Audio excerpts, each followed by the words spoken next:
कि अनुहार मात्रै राम्रो भएर हुन्न के नेपाली जनताले यी उपमेयरबाट यस्तो चाहिँ अपेक्षा गरेका थिएनन् कि एटलिस्ट जवान हो आफ्नो ठाउँमा छ तर पार्टीको गन्ध मात्रै आयो भन्ने मात्रै भएन नि दुर्गन्धै आयो के जब अख्तियारले कालो सूचीमा राखेछ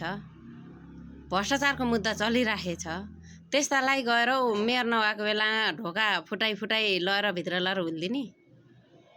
यही हो तिम्रो असलियत देखाइ छाड्यौ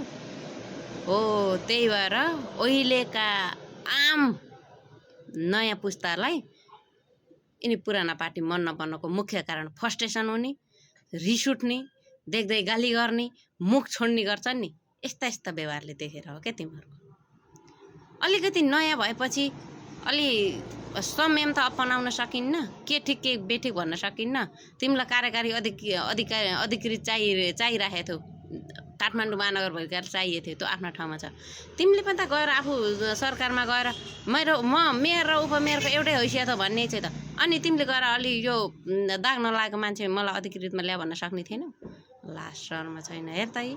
हो यस्तै भएर हो के हामीलाई विश्वास कसैको नभएको स्पेसल्ली पार्टीहरूको